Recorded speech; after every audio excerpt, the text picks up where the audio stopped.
Good evening, everyone. Again, thank you very much for attending this webinar about the archipelago of Franz Josef Land in the Russian Arctic tonight.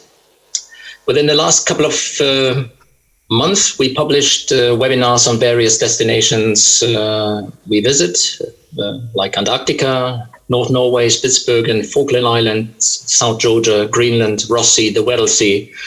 And we had a webinar also on the North Atlantic. You find all these webinars on YouTube.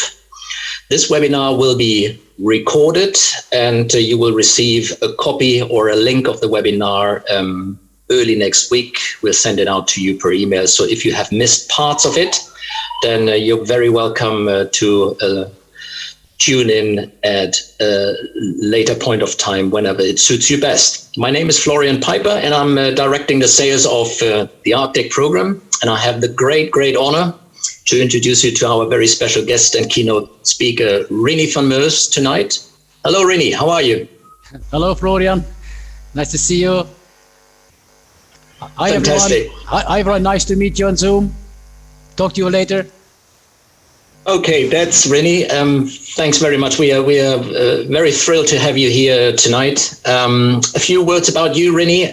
You got attracted to the polar regions in early stage already in your childhood, and you never stopped exploring the extreme latitudes of the polar regions.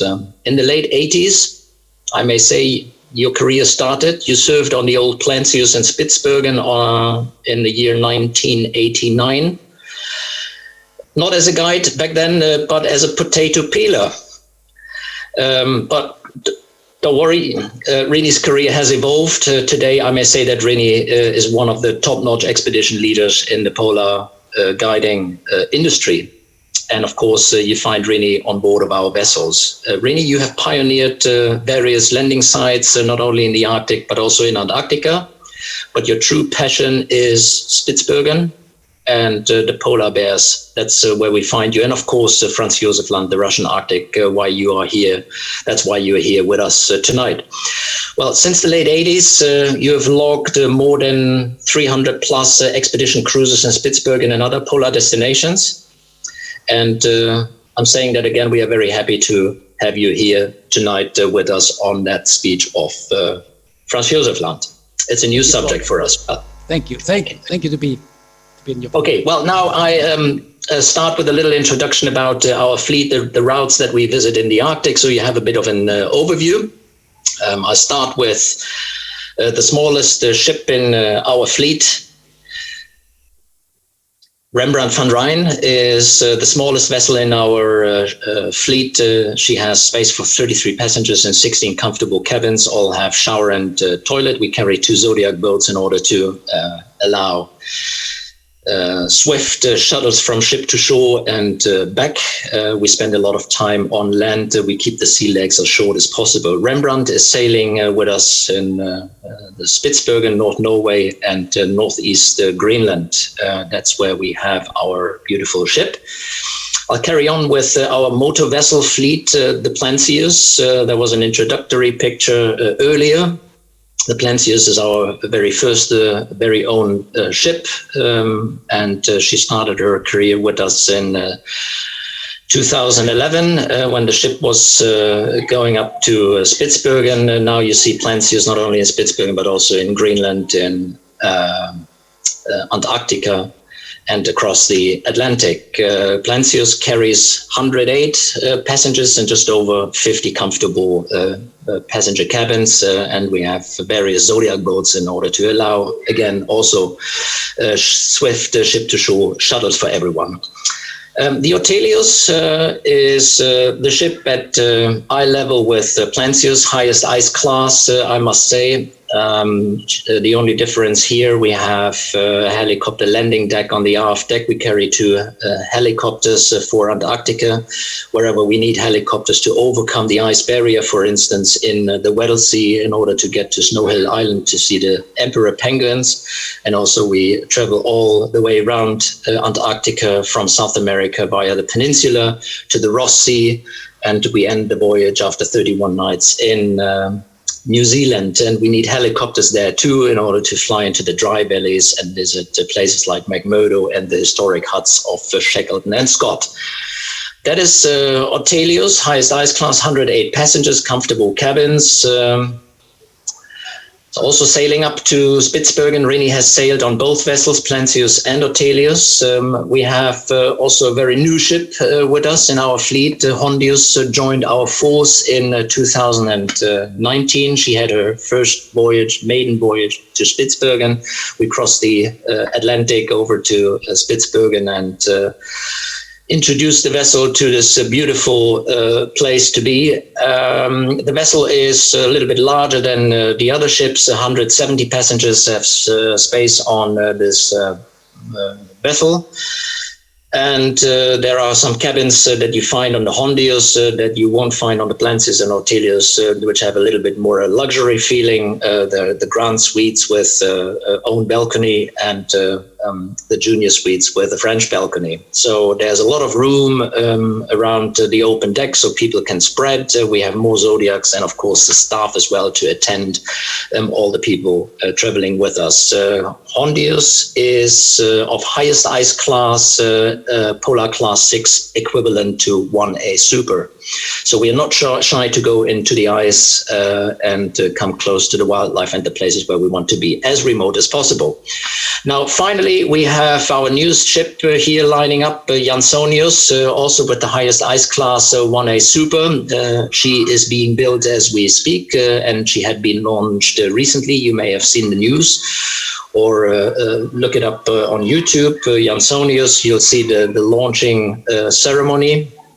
We are very proud of this vessel. She will be with us by autumn this year, because we are planning to have a maiden voyage with Johanssonius in the Antarctic this year. Now, this is the fleet we operate. We are owner and operator, and you see an overview of our fleet here on the next slide. From Rembrandt to Plentius, Ortelius, Hondius, and Johanssonius. The details you find on our website, or just contact us if you have any further questions. Fact sheets are also to be found and located on our website. Just roam and get inspired by these beautiful ships that get us to the polar regions. Now, I will briefly introduce you to the Arctic, and then Rinie will be taking over about Franz Josef Land. Here are our routes in the Arctic. We have various destinations. I start with Spitsbergen, circled by 1. Here we spend the month May till September. We have, well, an all-year-round Arctic program to offer, pretty much. At the end of August, we'll be sailing up to northeast Greenland, and we stay there with our motor vessels in the Scoresbysund area, and then in the northeast part of Greenland. And we end the voyages in Iceland before we head back to the Netherlands for a maintenance period in early October. Before then we start our Antarctic program. Well, what makes our year and our program an all-year-round program? We have also a program in North Norway from November till April during the Northern Lights season, but not with our motor vessels. We'll operate starting, ending in Tromsø with our smallest ship, the Rembrandt van Rijn. It's a very nice program. It's a 7-nighter, which you can book with us again for the time period November till April. And also a lot of activities we offer, from hiking to kayaking and skiing as well, for those who are interested in those specialized activities. Now, Franz Josef Land is on the map here on the top right-hand side, and this will be the subject of tonight. We have 2 very exciting trips to Franz Josef Land next year, 2 11-nighters in August 2022, and they will be starting in Longyearbyen, and they will be ending in Longyearbyen, which is of great advantage because we keep the sea legs short. And also with regards to passenger clearance in Franz Josef Land, everything will be a little bit smoother when we start in Longyearbyen. So now this is your stage, Rinie. I'll hand over to you and enjoy Rinie's talk about Franz Josef Land. Thank you, Florian, and welcome everybody once again on Zoom. Nice to meet you. And what I'm going to do is I'm going to give you a brief introduction to Franz Josef Land, who discovered Franz Josef Land, what can you see there, Franz Josef Land, and why should you go to Franz Josef Land. But first of all, where is Franz Josef Land? Well, we all see the map here, Spitsbergen. Many of you, I'm sure, are familiar with Spitsbergen. Now, Spitsbergen is at roughly 1,000 kilometers north, or a little more, north of the northern tip of Norway. And Franz Josef Land is northeast of Spitsbergen, about 260 kilometers east from Spitsbergen, from Svalbard, 260 kilometers east from that big white island on the very east of the Svalbard archipelago. The island is called White Island, not coincidence. And to the nearest island in the west of Franz Josef Land, Alexander Island, with the base, Russian base Nagushku, where we have to check in. First of all, Spitsbergen extends from 79 something to just over 80 degrees north. Franz Josef Land starts around 80 degrees north and continues to 82, almost 82 degrees north. There's not much more land in the Arctic that extends further north than Franz Josef Land. Maybe northern Greenland and Ellesmere Island are a few miles further north, but this is just another last piece of high Arctic, extreme high Arctic. So the total archipelago size of the archipelago is about 190 islands, and the distance from east to west is about 375 kilometers. North-south from Rudolph Island to Wilczek is 234 kilometers, just to give you an idea of the size of the archipelago. So now I'll continue to the next slide. Okay, Rinie, well, tell us a little bit about the discovery of Franz Josef Land. Our audience would like to know. So the discovery of Franz Josef Land. Who discovered Franz Josef Land? The Europeans did, actually. Most land masses in the world were not discovered until the Europeans found it, but this actually was truly found by the Europeans. It was discovered by Julius Bayer and Karl Weibrecht and in 1873. So what happened? They left in 1872. They left Bremerhaven. The ship was built in Bremerhaven.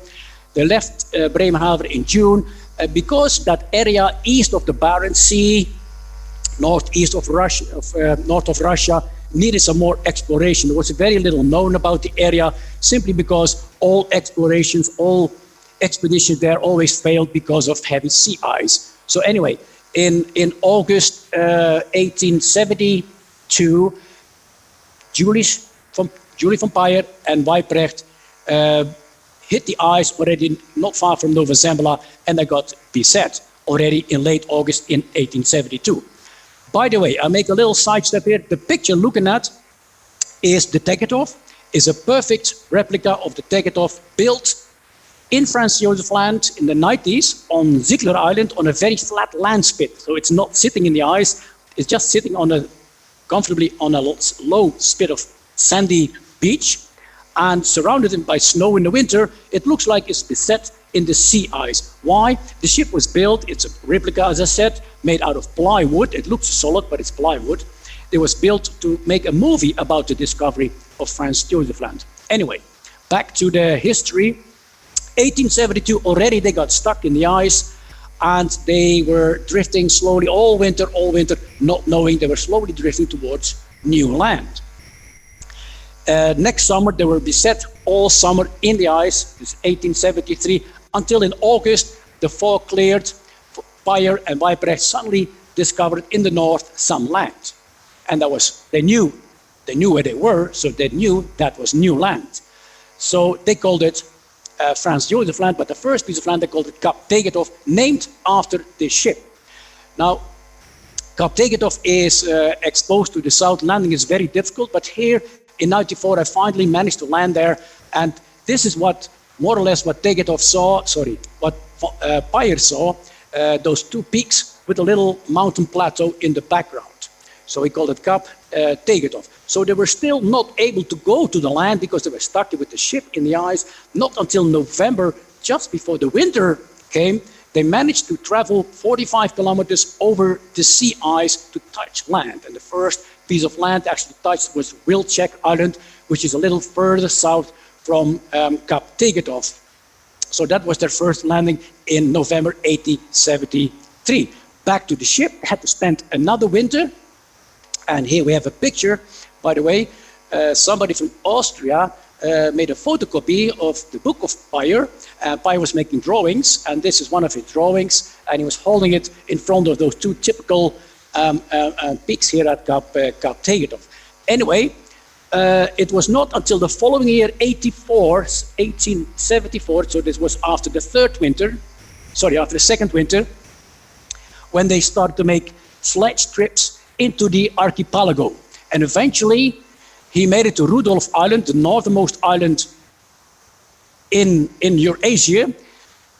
Bayer didn't know that at that moment. It's called Cap Fligely, named after I believe it's a cartographer from Austria. He didn't know he was standing at the northernmost point of Cap Fligely because he thought there was still land to the north, which later in 1897, 1896, 87, 1896, 97, Nansen and Johansson confirmed there was no land to the north because they came from the north to Franz Josef Land after they left the Fram.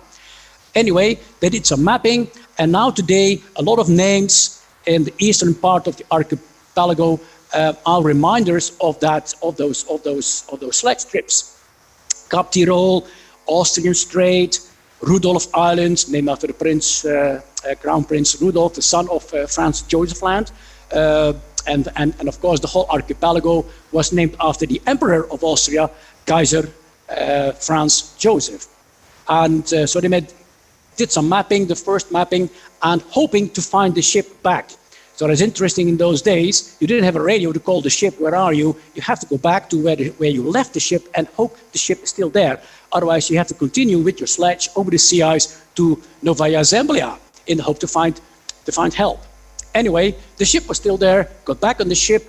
They were still in 1874 all summer on the ship, and eventually they decided to leave that ship because they knew there was no way they could get out of the ice with the ship. So they took all as much provisions as they could, and they went over the ice towards Novaya Zemlya, where they met some rescue ships that were already sent from the UK and from Europe to look for those missed expedition members, because at that point they thought they were missing. And with them, Julius Bayer had with him the record of new lands, Franz Josef Land. Yeah, Rini, thank you for that introduction to the history of Franz Josef Land. There's a lot of very interesting details to find out when you come and travel with us. Of course, you will also hear about history aspects and lectures on board.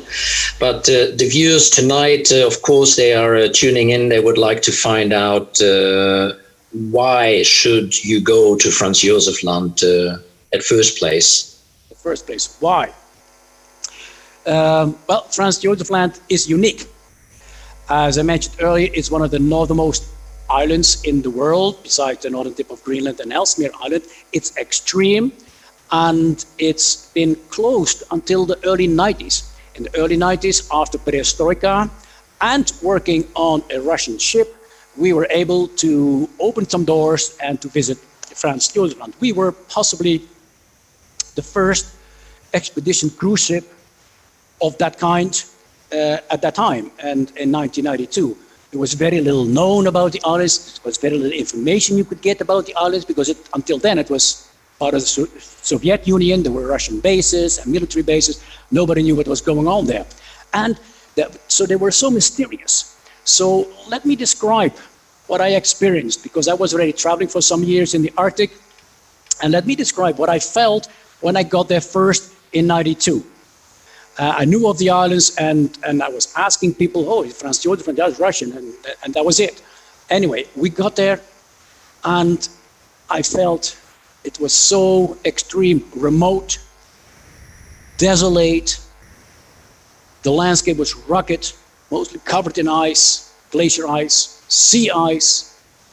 And the only thing I had where to go was a photocopy from a British museum, sort of where the sites were of some of the early expeditions that were based in Franz Josef Land to do and surveys around the islands, or as a last stepstone to the North Pole. But anyway, I had only a list. Okay, so we went to the islands that we could get, and we were exploring, we were looking, we're searching where the remains were. And the feeling I got, the atmosphere was so overwhelming that I thought all the expeditions just left yesterday. The time stood still. You know what I mean? It's so remote and so desolate. It's at the extreme of all Arctic areas. And of course, it was logistically and politically inaccessible until the early 90s. Yes, you could still go to northern Greenland on Ellesmere Island, which is even more extreme, a little more north, but you can fly in there, and then still you have to go on a major expedition. Franz Josef Land actually, at the moment, because of lighter ice conditions over the last couple decades, plus, of course, the Russians have opened up a little bit the accessibility of the islands. You can actually pretty comfortable in a ship like Hondius to visit one of the most remotest parts in the world. Northern Greenland or Ellesmere Island is very difficult still because of ice, and to reach that by ship. And Franz Josef Land offers that opportunity. So so I remember that first visit, and I will never forget that. So that's and there are more reasons, of course. As I said, the time stood still is one of the. It's also there's many people that have been traveling in the Arctic, and they learn the Arctic and they know where all the places are. And a lot of people said, wow, I want to go to Franz Josef Land as well. And so for them, it's like cherry on top of the cake to visit that kind of place. If you've never been to the Arctic and you want to experience a real Arctic shock, then go first to Franz Josef Land and then work your way down, which is just the opposite direction. So yeah, many reasons about why you should visit Franz Josef Land. I've been there now, 10 or 12 times, and I still, as you can tell, I get excited when I'm talking about. Yeah, thank you, Rini. Of course, nature, wildlife will be truly inspiring. In Franz Josef Land, that is a real reason why you want to go there. And it is a pearl in the Russian Arctic, something that is a real top-up for people who have been to other places in the Arctic, Greenland, Spitsbergen, Antarctica, and would like to come on this opportunity to see the remote archipelago, of course. But now about the route, Rini, let me ask you two questions here. One is, which route will we follow? There's possibilities to approach from the north. There's a possibility to approach from the south. We are traveling in August. And how long will it probably take in August to sail from Spitsbergen to Franz Josef Land? Our audience will be interested in that. Okay, now just quick to the overview map. So we have in the center we have Svalbard or Spitsbergen. I'm Dutch, so I tend to speak about Spitsbergen. We go over the north. We'll travel to east to Franz Josef Land. Here we have a more detailed chart. People fly into Longyearbyen, and the plan is to leave Longyearbyen usually around late afternoon, early evening, and we make our way north of Spitsbergen, north of Noord-Auslandet, which is that big island in the north. Here, as you can see my mouse in the northeast, this is Noord-Auslandet, and we travel as fast as we can to check in, to clear the ship in Nagushku on Alexander Island. The total travel distance will be around 2 days. Yeah. Once we get and check in, the plan is, depending on the ice, the plan is to try to hit Rudolph Island the next day. Rudolph Island, and in particular Cap Vliegele, I'll get back to that later. Cap Vliegele is very north, and then zigzag our way amongst the islands, south and then back west, where we clear the ship again in Alexander Island. On our way, well, Rudolph Island is on our plan. We would like to go to Apollonov Island. There's a huge walrus colony. Of course, Jackson Island with Cape Norway, where Nansen and Johansson spent the winter. Rudolph Island with Cap Tirol, all reminders of the vampire expeditions. Champ Island with those big spheres, those big round rocky balls, are really impressive. Possibly Cap Flora, Rubini Rock in Tigaya Bukta, possibly Bell Island. We have several options, depending a little bit also on the ice and the progress. But these are sort of the highlights we have. We hopefully, ideally, would like to visit. And then on the way back to Spitsbergen on the northwest of the west, we hope to make 1 or 2 landings. Ushuaia is a possibility to make a visit to a walrus hole outside.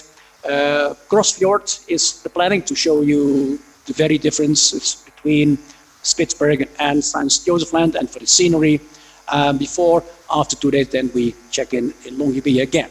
So it will be 2 days out and 2 days back. Yeah, thank you, Rini. That answers the question. Of course, you just said that when we're sailing over to Franz Josef Land and then we return to Spitsbergen, we have a brief visit or briefly time to also see a little bit of Spitsbergen, but the focus will be on Franz Josef Land. So for anyone coming on that particular trip, also who would like to see Spitsbergen at the same time, we recommend to stay on for another 7-nighter. We have consecutive trips on offer prior to the first Hondius trip and the last Hondius Franz Josef Land voyage. So if you want to stay on, you can join one of the 7-nighters in conjunction with that Franz Josef Land voyage, because that will give you a little bit more in-depth experience in Spitsbergen. So the focus is Franz Josef Land. Now, when we are sailing to Franz Josef Land, this is a true expedition, and we have to expect certain ice conditions around that year in August. What about the ice conditions? Rini, tell us a little bit about that, and if you can, also tell us a little bit about what weather we can expect around that time in August. So weather and ice is the question here. Yeah, okay. Well, you talk about almost 2 years ahead, so I have some difficulties in predicting the weather, of course, and the ice conditions. However, I would like to go back to the point you make. We focus on Franz Josef Land. That's our target. We'll not make any concessions to other things. Franz Josef Land is our target, and we go to Franz Josef Land and spend that as long as we can. The things we do on the way in and out are just opportunistic, and to break a little bit those 2 days, and also on the way out we'll try to find some animals. We'll get back to that a little later. Ice and weather. The weather is usually very calm, predictable. Nowadays we have very detailed weather charts. We are at 81 degrees north when we're sailing towards Franz Josef Land. This is far north of the Atlantic belt of depressions. Yeah. If I say I've been working in Spitsbergen for the last 31 years, 200, 250 cruises only there, I think stormy weather, and not really bad, but stormy weather I maybe still can count on one hand. We're north of that nasty belt of depression that come from South Greenland, Iceland, and they hit Norway. So it's always very calm weather conditions. Having said that, of course, you never know, but we are on a very, very solid, modern, newly built ship Hondius, so you don't need to worry about the weather. But again, it's usually very calm.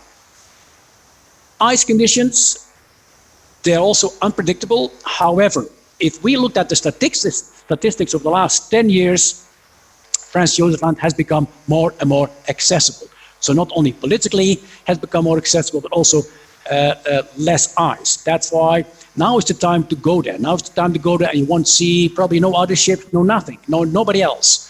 It will give you the feeling you're the only one there, and with pretty much we are.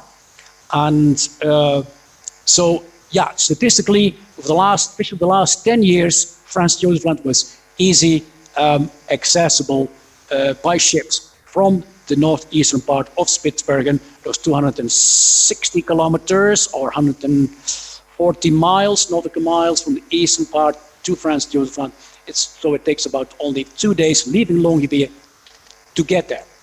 Now, speaking about the ice, here we have two ice charts. We have the 1st of August 2019, and there's another one, the 3rd of August 2020.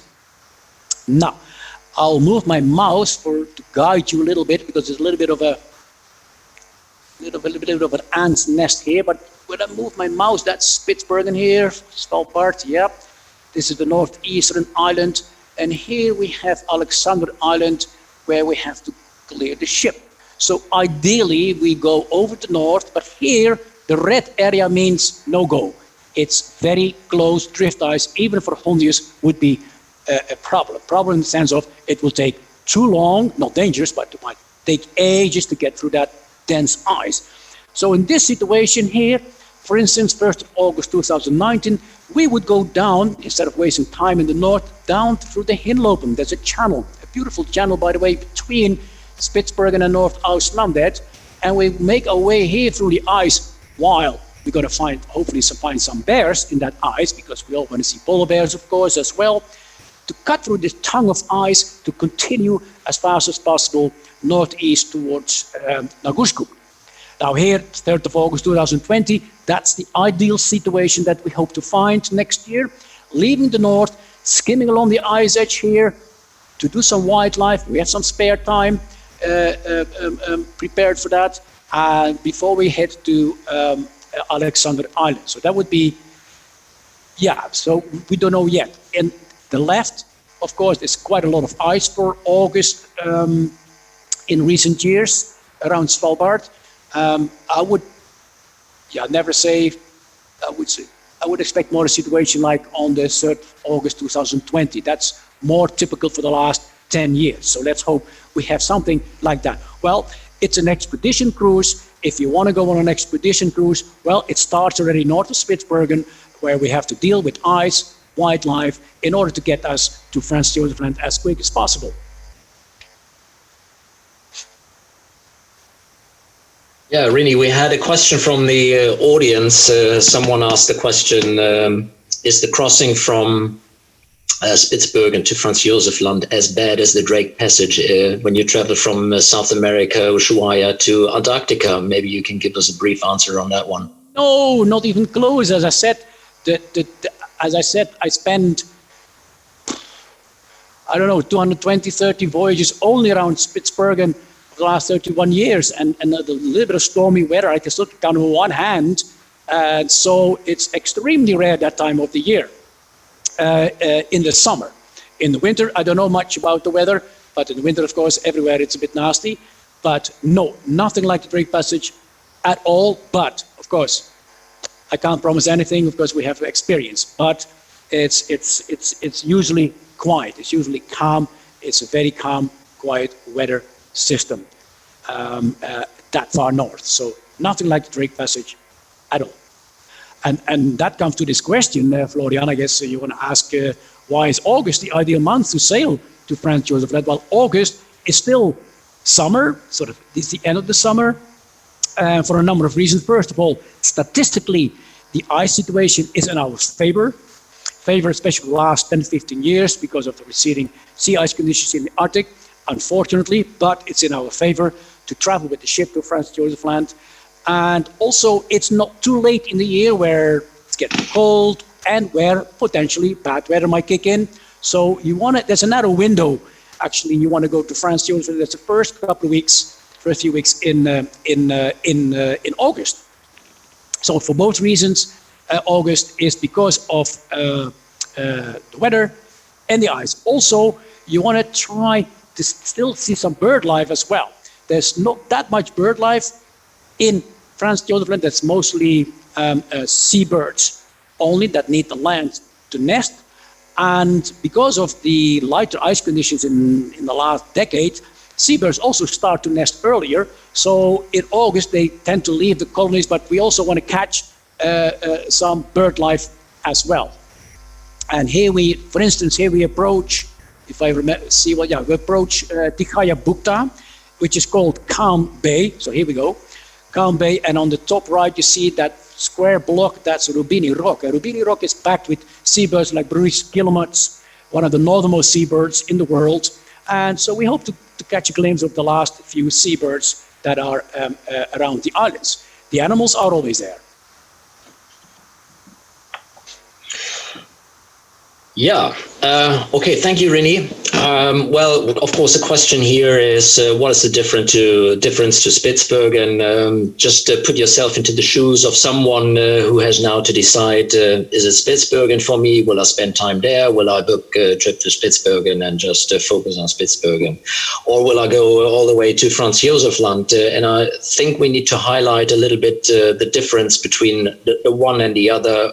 What sparks people off to go to Franz Josef Land? Yeah. Well, first of all, I would like to repeat that Franz Josef is of course, at the moment, it's very unique. Very relatively few people have been there. If we would make a landing and we go for a walk, don't be surprised. Well, we will never find out, but you would not be surprised if you would set foot somewhere where no other human beings ever set foot, or fill in the airspace that was not filled in by any other humans over time before. So Franz Josef Land is unique, and Arctic travelers, they know that, and that's why a lot of Arctic travelers, they want to go to Franz Josef Land. But as I said, if you haven't been anywhere in the Arctic, then this is one of the most extreme high Arctic places that you can visit. Well, if you leave Spitsbergen, you will see on the west and northwest coast those pointed mountains. In Dutch, they call it Spitsbergen, pointed mountains.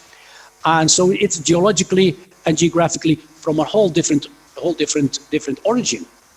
If you go further east, North Auslandet, in the east of the archipelago of Svalbard, you will see already the first typical characteristics of what we find more in Franz Josef Land. Spitsbergen, in Franz Josef Land, the landscape is much more of that flat, basaltic, plateau mountain type of thing. Very basalt, very, it's uniform. It's beautiful by its uniformity, right? It's rugged, and Spitsbergen in the west is in particular has these spiked mountains. The western parts of the Svalbard archipelago is also much more under the influence of the Gulf Stream. As you know, the Gulf Stream brings warm water and brings a relatively warmer climate with more precipitation along the coast of Spitsbergen. So it's a slightly different environment with much more plant life and bird life, bird that can make a living on land. And if you go to Franz Josef Land, you will not find that. It's so extreme. It's almost hostile, but it's beautiful. It's rugged. It's a place that is a true expedition compared to Spitsbergen. Spitsbergen, you will see other ships and boats, not in Franz Josef Land. But the biggest difference, for some people, some differences have a bigger meaning to them than for others. But it's the experience. Yeah, fantastic. I think that answers, Rinie. I think we can continue from here. We had some questions now in the meantime from the audience about wildlife and in particular people ask about bird life also. Will we be expecting some birds to see and what other wildlife can we see in Franz Josef Land? Let's elaborate on that. Wildlife and flora can we see? Yep. So first of all, polar bears. We hope to find some bears on our way to Franz Josef in the sea ice, but otherwise we'll most likely see them somewhere on the islands. I've never been to Franz Josef Land. Well, I hardly ever been to Spitsbergen without seeing bears. You will see bears. Pretty sure. Never say 100%, but nothing is 100% in life. But if we don't see bears in Franz Josef Land, I will eat my binoculars. And they're everywhere on land, especially when the ice is light. They all get stuck on land there too. But we hope to do some polar bear viewing on our way to Franz Josef Land. And walruses, of course. As I said, there's plenty of bears, there's plenty of walruses, bearded seals, ringed seals. The wildlife in Franz Josef Land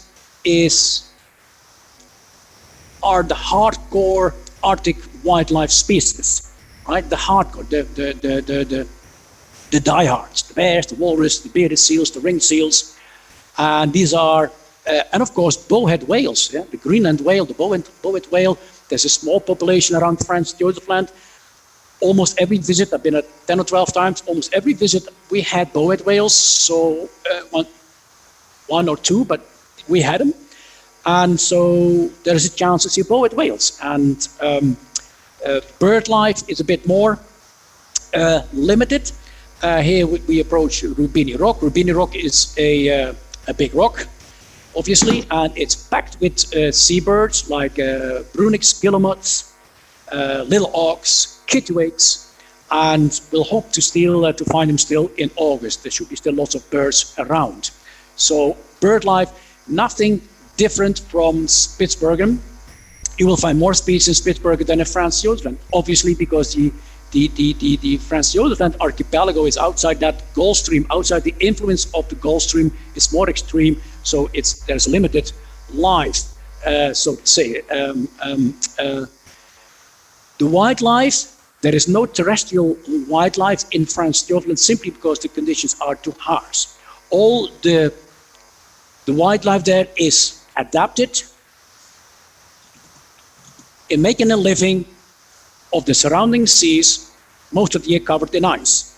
So whereas bears always like the ice, of course, and the walruses, they make a living there, but bird life, like guillemots and little auks, they nest on the islands, on the cliffs, and they need that for nesting, and they need the surrounding ocean, and they can deal with the ice to make a living for the summer, and then they get the heck out of there in late August.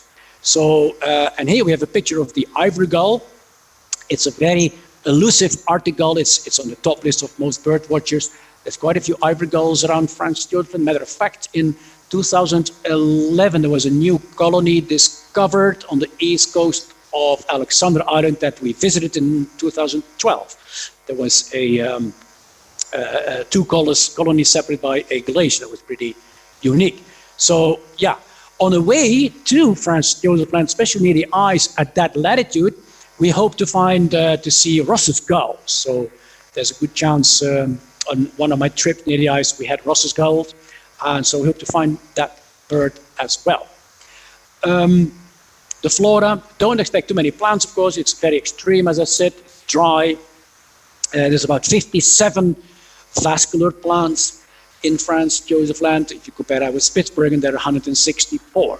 So don't go for the plants to Franz Josef Land, but it's interesting to see how they survive in that extreme under these extreme conditions that far north. Yeah, thanks, Rini. We have a very engaging audience. Some of them are asking questions. They will be addressed along the way. We had that question just here in the chat room about the history of the early explorers. You will talk about that now? Yeah, I want to say something. So as we're traveling around looking for destinations to make an excursion, because we'll be looking out for bears and walruses, we have a rather flexible program, and if opportunity arises, we will always, of course, change our plan a little bit and to please everybody with whatever comes along. But our program around the islands is for landing sites is mostly historical sites. So if you're interested in Arctic history, then this is your El Dorado. Here, for instance, here they have a hut built by Lee Smith in 1880, and it's called the Era Lodge in Era Harbor on Bell Island. The ship was crushed in ice, of course, like many of those in those days, and they went over the ice to Nova Zembla, where they were picked up. Cap Flora, a famous spot at Norfolk Island, where Frederick Jackson spent the seasons 94, 95, 6, 7 to do surveys, but he was more to the west. So in the western part of the archipelago, you find all those place names after British and Scottish explorers, and the east, it's more Austrian, German names like Cap Tirol, Wiener Neustadt, Cap Tegethoff after the ship, Wilczek, after the big supporter of that expedition of Payer. And this is Cap Flora, and that's a possibility. Still see remains here of these huts. This is one of the octagonal huts. He had even ponies there and everything. So, and here, of course, one of the highlights, and this is the hut of Nansen and Johansson. The Fram was drifting for 3 years in the ice, and at some point, Nansen and Johansson left the Fram to try to dash for the North Pole, the geographical North Pole. They turned back at 85 or something because they knew they were not going to make it. And so they turned back south to Franz Josef. And so they had to spend the winter there in 1896, 97.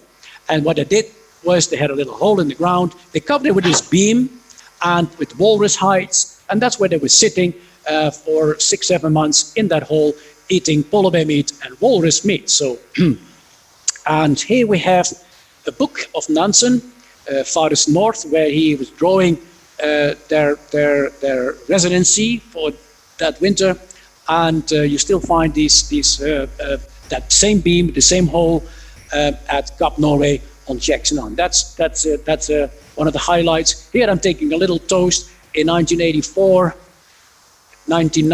Sorry, all these years I get mixed up a little. 1994.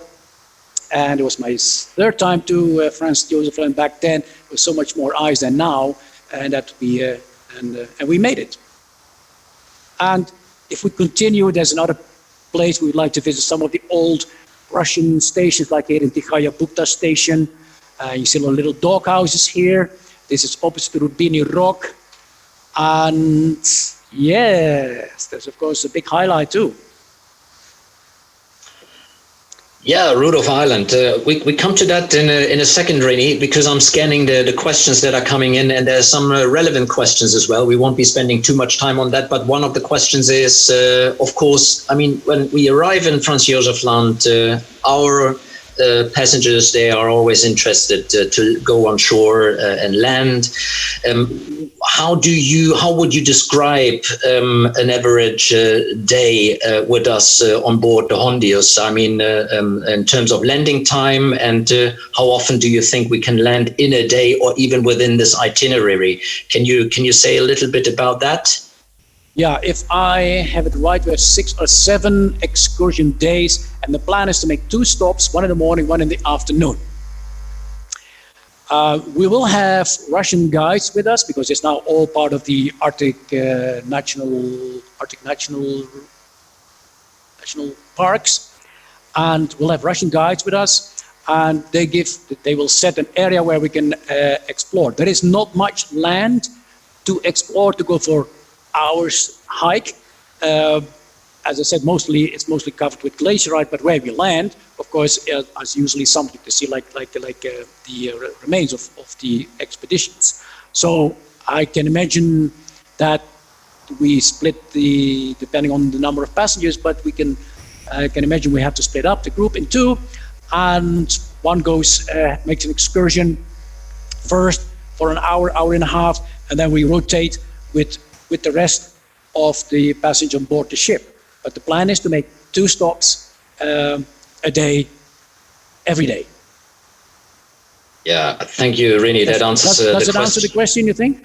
Yes, I think that answers the question from the audience. We had another question down the line as well with regards to permission to land in Franz Josef Land and to go there at first place. I may say ahead of what you will be telling us about it, Rini, Russia is now slowly starting to lift restrictions for foreign tourists, and that is a trend that we will be following in the next year. And of course, we are planning our itineraries on that. So we are not just optimistic, we are planning firmly with going to Franz Josef Land. So we are promoting this, and we are full on with this expedition. And it is an expedition, of course. I mean, we go to places, not easy to reach places. So we really go for an adventure here, and we may even land at places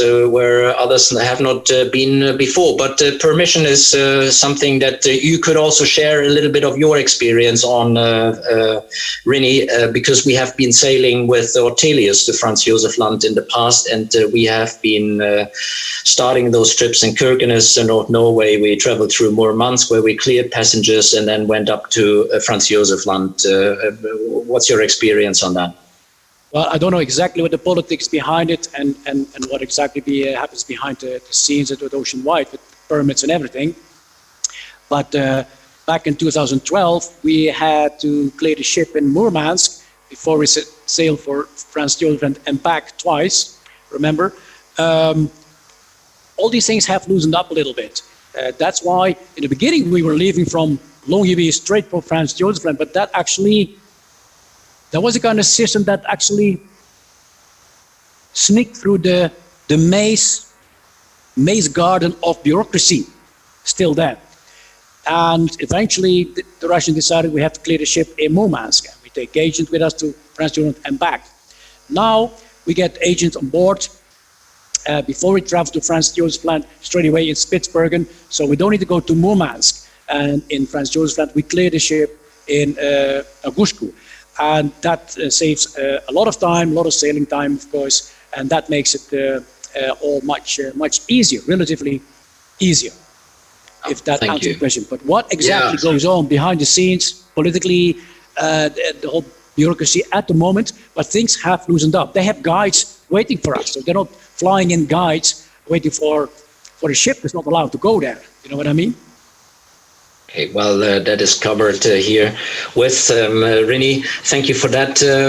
We also had a question from somebody asking on the history again, and that brings us back to the things to discover in Franz Josef Land. And I remember you had an anecdote about a discovery you had in 2012 back from the Baldwin Ziegler expedition. You found something somewhere. Tell us about it. Yeah, okay. Speaking about these where I set the times to, still you feel like the early explorers, the expeditions have just left. Well, to give an example, 2012, we had a historian on board, and he came with some evidence that there was a lost depot still to be found of the Baldwin Ziegler expedition. And there were rumors, there was some evidence that it would be somewhere along the coast of Rudolph Island. So we changed our plan a little bit, and it was also a beautiful area to explore, and an area where I hadn't been, and it was bingo. It was a beautiful, fantastic area. And we cruised along that shoreline of Rudolph Island, and we actually found it. Planks and sledges and all pieces of canvas and things were sticking up through the gravel, not far above the tide line. So the historian guy went to check it out and took pictures and located the spot. And later was confirmed by the Russians that it was indeed that lost depot of that Baldwin Ziegler Island. And we were also searching on Bell Island for some remains that were lost, a grave of somebody, but we couldn't find it. So there's still things to discover. Just to give you, again, an idea how unexplored and relatively unexplored Franz Josef Land still is, still today. Yeah. So thank you very much. That is a detail to it. But of course, when you travel with us and you are on board next year, people will find out more details about the history and all the discoveries as well, and your personal experience. You will be sharing your knowledge with the passengers on board, and also the guides who we will select to come on our team. Rinie, I had a question here, but I may say something ahead of that. Somebody's asking how will it compare Franz Josef Land with Antarctica. We can spend an hour talking about that probably, but just to give you some bullet points, the Franz Josef Land, of course, is a very mysterious place to visit, hard to reach, off the beaten track, very unique landscape-wise. Look at the pictures that we have in the gallery of the program description on our website. Of course, you see polar bears there, walrus, that's animals that you won't see in Antarctica. And maybe there's something else, Rinie, that you could highlight in 1 or 2 sentences. We must keep it short because also we have to watch the time. What is your favorite Franz Josef Land, Antarctica? That is the comparison here. As you said, Antarctica, as remote as it is, it's not really off the beaten track so much anymore, and Franz Josef Land still is. But you have to hurry up, because if the Russians keep opening up the accessibility, more accessibility to the islands, then we'll see more ships there in the future as well. And if you really want to have the feeling you're like alone in the world, then that's the big difference with Franz Josef Land. And it's searching, it's hunting, it's working with the sea ice, it's working with the elements, and I would not be surprised if a landing or two will be cancelled, because there's polar bears walking at our landing site, things like that. And so that's quick some of the difference of Antarctica. Shall I finish with this last thing here, Florian? Yes, please, because it brings us back to the itinerary, and Rudolph Island is one of the first stops that we are planning to slide into that itinerary. And how big is the chance to reach the island, in fact? Yeah, well, Rudolph Island, for those who don't know much about Franz Josef Land, is the northernmost island in Eurasia. And in '94, we finally made it. It was very light ice. We went to 83 degree north, and we came down to Cap Fligli, Rudolph Island. And we made a landing. We found this can. You can see the ship Professor Molchanov just above my head, actually. I'll point with the mouse here. And we found the can. We didn't open the can, but we only added a little bottle with the message that we visited in 1994, Cap Fligli. And that is the super highlight. And from there, we're going to make our way down south through the islands and eventually west back to Alexander Island to clear the ship again and maximize our visits to all these places that we have on our list. Okay, well, Rini, I think that was a very sharp landing here. We are almost close to finish, 8 o'clock. Everyone is staying here with us for just over an hour, which is great.